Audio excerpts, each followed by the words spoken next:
이 룻기의 룻은 이스라엘 여자가 아니라 모압 여인입니다. 이방 여인입니다. 그래서 여자의 그 어떤 일생 이야기를 성경의 말씀으로 우리에게 주는 귀한 짧은 말씀이지만 여기에 참으로 놀라운 말씀들이 있습니다. 이 룻은 이방 여인이지만 나중에 다윗의 증조 할머니가 됩니다.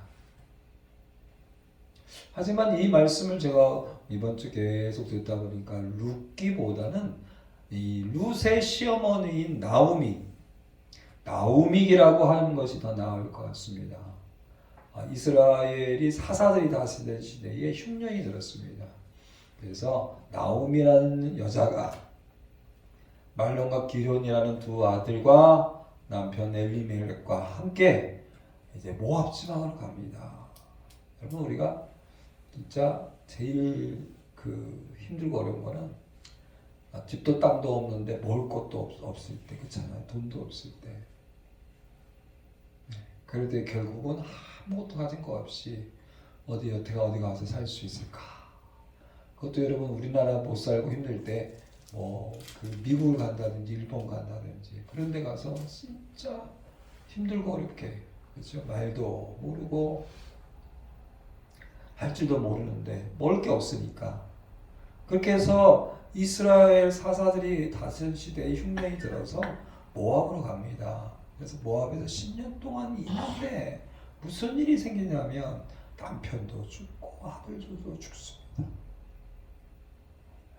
그래서 이 여인은 나오미라는 여인은 혼자가 됩니다. 여러분, 지금으로부터 수천 년 전에 우리나라도 옛날에 마찬가지죠. 여러분, 어느 정도 나이가 든 여인이 혼자 된다는 건 처절한 거죠. 집이나 돈이나 먹을 게 있으면 얼마나 좋겠습니까? 그런 거 하나 없이 가난하고 처절하게 외롭고 고독하게. 그런데 아들 둘이 결혼을 해서 이제 며느리가 둘이 있었습니다. 그래서 나오미는 이제 여기서 난 낙이 없다. 왜 우리가 나이가 들면 고향으로 가고 싶잖아요. 나오미가 나는 고향으로 가겠다. 이스라엘로 가겠다. 그래도 거기 가서 집이나 땅이나 이런 것도 있는 게 아니지만 나는 고향으로 가겠다. 그리고 이 이방 여인 두 며느리에게 너희는 너희 알아서 가라 라고 하는 말씀이 이 룻기의 말씀입니다. 그리고 이제 다시 베들레헴으로 돌아오게 되는 모습이 바로 이 룻기의 말씀입니다. 여러분, 돌아올 때 나오미의 심정이 얼마나 괴롭겠습니까? 처절합니다. 돌아왔을 때 이방 여인, 그 동네 여인들이 10년 만에 돌아오니까 야, 네가 누구냐? 그게 1장 19절에 그런 말씀이 있습니다. 너 누구냐? 그럴 때 나오미가 이런 얘기를 합니다. 나를 나오미라고 부르지 마라. 나를 나오미라고 부르지 마라. 나를 마라라 부르라.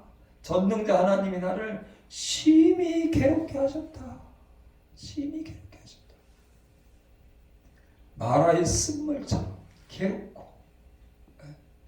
나는 이제 아무런 낙이 없다. 너무 괴롭다. 너무 처참하게 참담하다.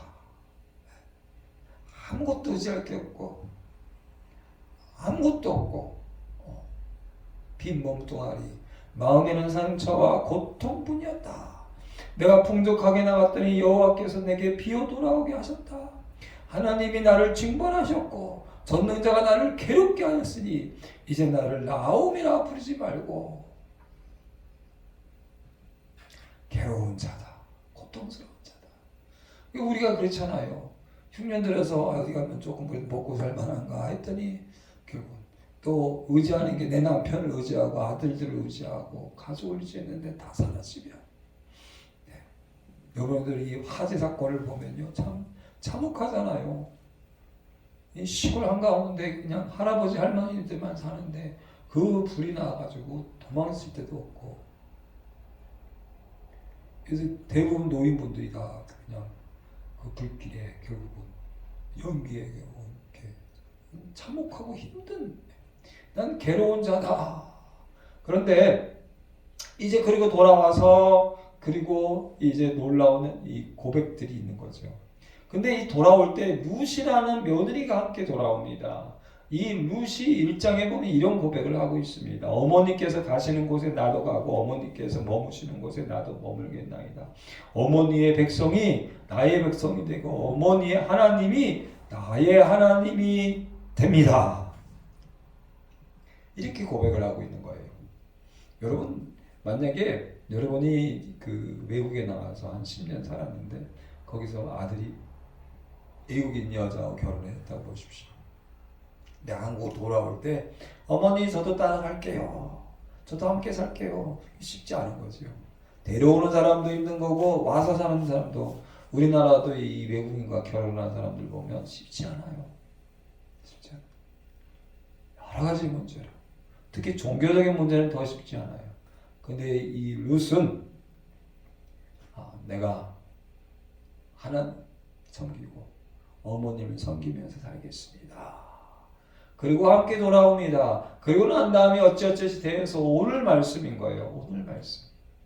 오늘 말씀 13절부터 한번 같이 읽어볼까요? 4장 13절. 이에 보아스가 룻을 맞이하여 아내를 삼고 그에게 들어갔더니 여호와께서 그에게 임신하게 하심으로 그가 아들을 낳은지라. 여인들이 나오미에게 이르되 찬송할지로다. 여호와께서 오늘 내게 기업 물을 자가 없게 하지 아니하셨도다. 이 아이의 이름이 이스라엘 중에 유명하게 되기를 원하노라.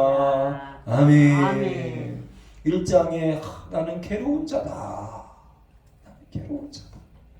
10년 동안 타국에서 고생하고 남편도 있고 아들도 다 있고 그리고 괴로운 자로 고통스러운 자로 돌아왔던 이 나오미, 그리고 함께 따라왔던 며느리 룻, 이제 보아스라는 사람하고 결혼하게 되고 그리고 아이를 낳게 됩니다. 15절 같이 있습니다. 15절. 이는 내 생명의 복자이며 내 눈의 봉양자라. 곧 너를 사랑하며 7 아들보다 귀한 내 며느리가 낳은 자로다 아니라. 아멘.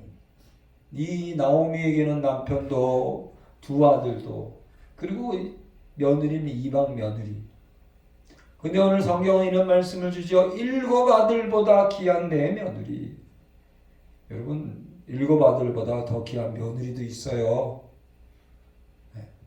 그걸 잊지 마셔야 돼요.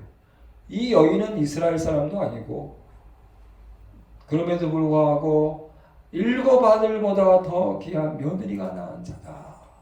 16절 17절 같이 있습니다. 나오미가 아기를 받아 품에 품고 그의 양육자가 되니 그의 이웃 여인들이 그에게 이름을 지어주되 나오미에게 아들이 태어났다 하여 그의 이름을 오벳이라 하였는데 이는 다윗의 아버지인 이새의 아버지였더라. 아멘. 성경을 보면 증조할머니나 고조할머니도 그냥 누구의 어머니, 누구의 할머니, 누구의 어머니 그렇게 표현하는 말씀들이 많아요. 여기도 실제는 그런 거죠. 할머니가 아니라 나오미의 아들이다. 그런데 이 아들이 태어났는데 이 손주가 태어났는데 이 손주가 바로 오벳이고 다윗의 아버지 이새의 아버지, 즉 다윗의 할아버지.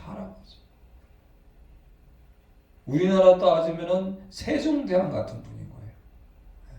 세종대왕의 할아버지 뿔 되고 할머니 그리고 증조 할머니가 되는 놀라운 말씀. 나오미는 실제적으로 족보로 따지면 고조 할머니가 되는 모습을 볼 수가 있습니다.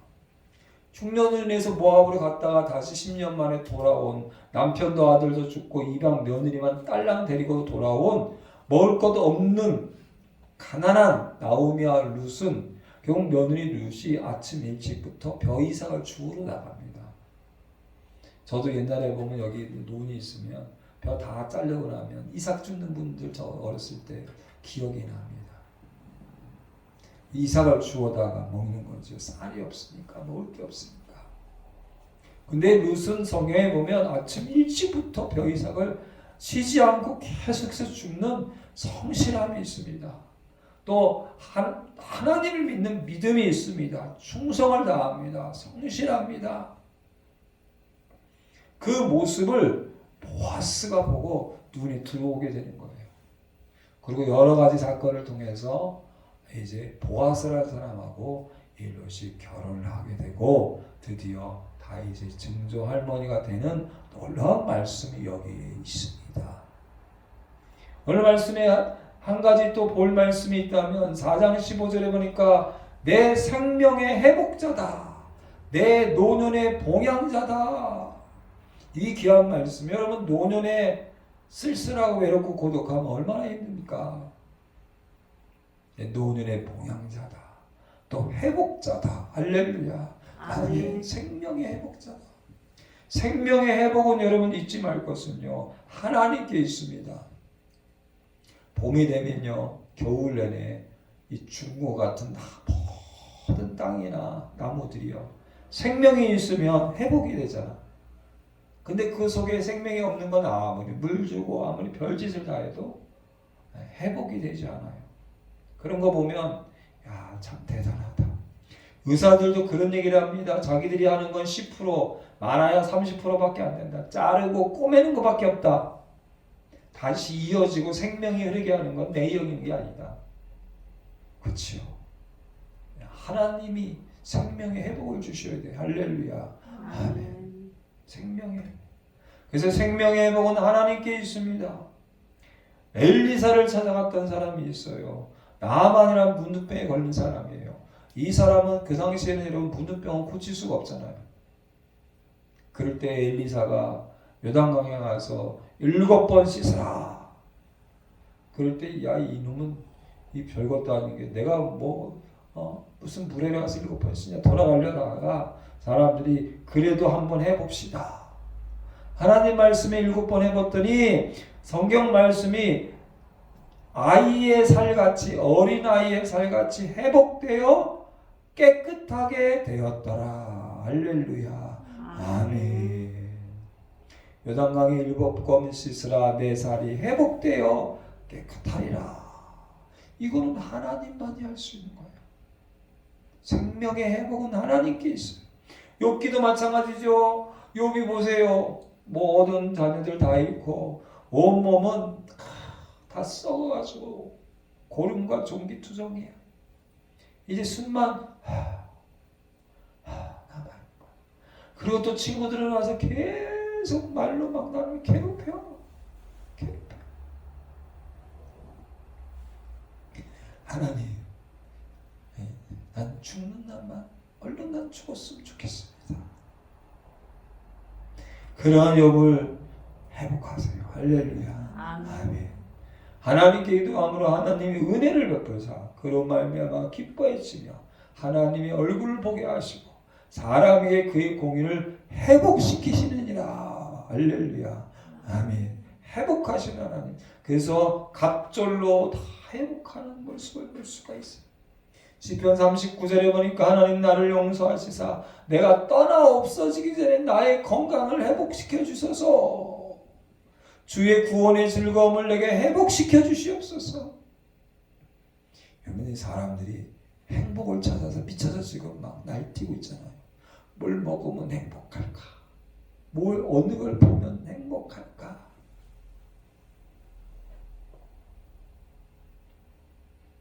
어디를 가면 행복할까? 누구랑 있으면 행복할까? 미쳐 날뛰고 있어. 그러나 내 영혼의 즐거움은 하나님께 있어요. 할렐루야. 아멘. 내 영혼의 행복은, 내 영혼의 즐거움과 기쁨은 하나님께 있어. 그것이 채워져야 우리는 만족을 합니다. 마음의 즐거움, 육체의 즐거움, 마음의 행복, 육체의 행복은 세상에 어느 거라도 조금 채울 수 있을 것 같아요.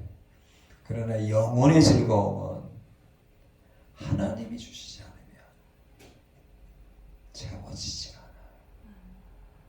다윗이 범죄함으로 인해서 나단 선지자를 통해서 그 하나님 앞에 엎드려서 3일 동안 침상을 적히시면서 하나님 다른 건 몰라도 하나님을 만나는 즐거움, 구원의 즐거움, 이거 사라지면 안 됩니다. 네, 저런 말미암아 구원의 즐거움을 회복시켜 주시고 하나님이 우리를 버려 흩으시고 분노하였으나 지금은 우리를 회복시키소서. 만군의 하나님이여 우리를 회복하여 주시고 우리에게 구원을 얻게 하소서. 예수님은요 안식에 일을 하셨어. 예수님은 그런 말씀하시죠. 아버지 하나님 일하시니 나도 일하신다. 유대인의 율법으로 따지면 안식일에는 의사로 사람을 고치면 안 돼요. 근데 이 한편 손 마른 사람을 그 손 마른 사람 내 손을 내밀라. 그리고 그 손을 내밀매 그 손이 회복되었더라. 할렐루야. 아멘. 회복되었더라. 아픈 사람은요 보세요. 내가 이가 아파서 죽을 것 같아. 그러면 의사가 왔는데 내일 오세요. 이게 말이 됩니까? 오늘은 지금 주일이니까 제가 일을 안 합니다. 내일 오세요. 불이 났는데 여러분 보세요. 소방 불 끄는 사람이 주일인데 오늘은 주일이니까 내일 가겠습니다. 말이 됩니까?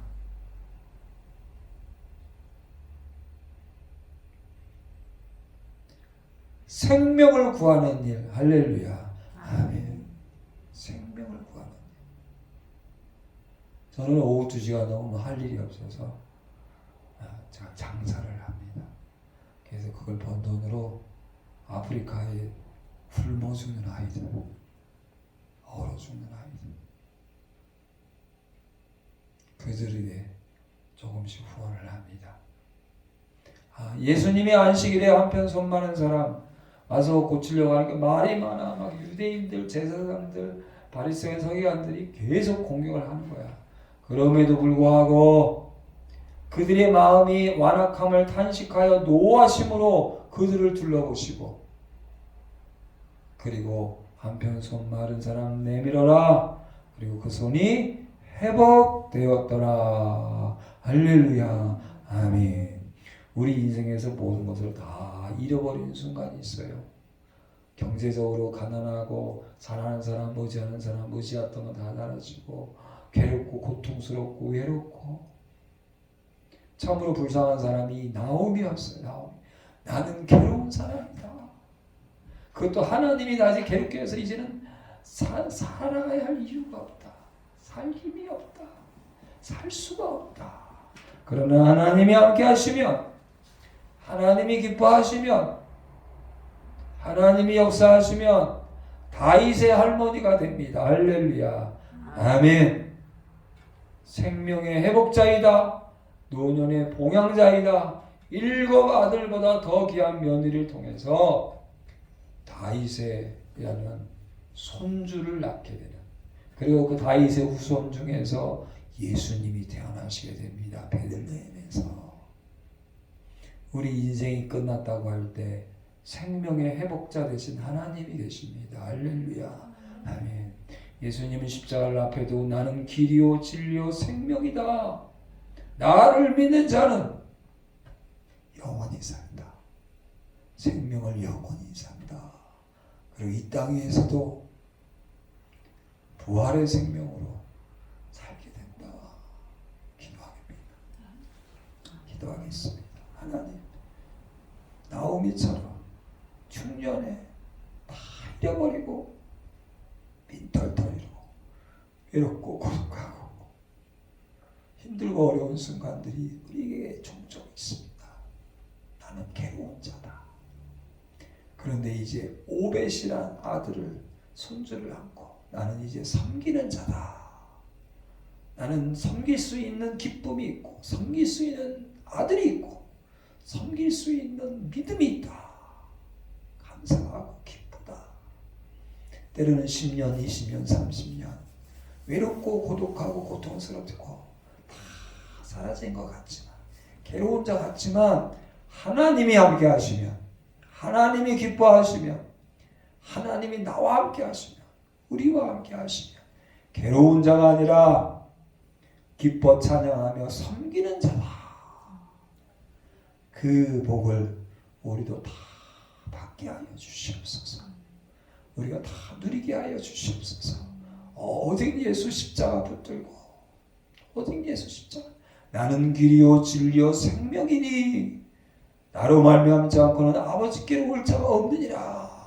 그 생명의 주님을 붙잡고 날마다 나아갈 수 있도록 하나님, 우리들 사랑교회와 우리 성도님들 노년의 봉양자다. 노년 나이 들면 들수록 더 많은 회복과 섬기는 자가 많을 수 있도록 하나님의 사람들 허락하시고, 하나님이 주시는 건강과 물질 허락해 주시고, 하나님이 주시는 교회와 예배당과 하나님이 주시는 주의 종과 성도들을 하나님 회복하여 주시옵소서. 하나님 섬기게 하여 주시옵소서. 감사하며 예수님의 이름으로 기도드립니다. 아멘. 이제는 우리 주 예수 그리스도의 은혜와 아버지 하나님의 지가하신 사랑과 성령의 교통교제가 망하면 하나님이 생명의 회복자, 노년의 봉양자, 괴로운 자가 아니라 섬기는 자, 기뻐 찬양하는 자로 나우미처럼 하나님 앞에 귀하게 쓰임받기 원하는 우리 모든 심령들, 머리 위에와 자녀와 가족과 사업과 물질과 후손들 위해, 특별히 우리 둘사랑교회와 대한민국 교회와 전세계의 선교사님들 위해 이제부터 영원토록 함께 하실지어다. 아멘.